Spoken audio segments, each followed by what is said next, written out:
Welsh is now in a much more optimistic position than it has ever been at any time in the last couple of hundred years, and I am cautiously optimistic about its future.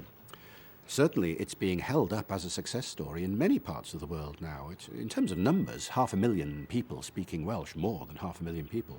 It's actually now in the top 10% of the world's languages by population. Not many people realize that. And if you go to a part of the world where there are just 1,000 speakers left or 2,000 speakers, they look at Welsh and say, gosh, 500,000, how did they do it? And they are learning from the Welsh experience. And Welsh itself has learned from the experience of other parts of the world. Catalan, for example, reviving itself very, very well, and looking at the economic structure of that part of Spain, where Wales can learn from that. People are learning from each other.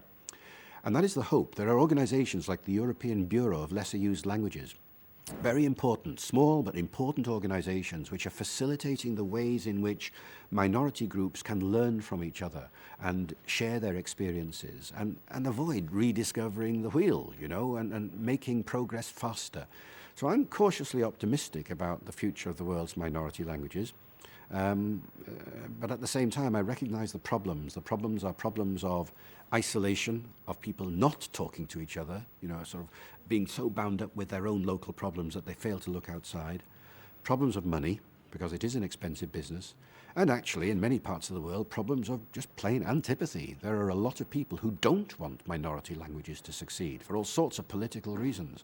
And they are people who have got to be opposed. There has to be a bill of language rights, just like there is a bill of human rights, and suggestions in that direction have been proposed in the 1990s.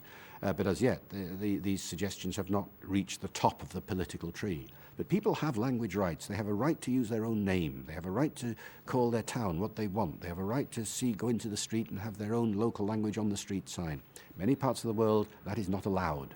And that is the kind of negative scenario which slowly, I think, one is moving towards rejecting, but it is a very slow process.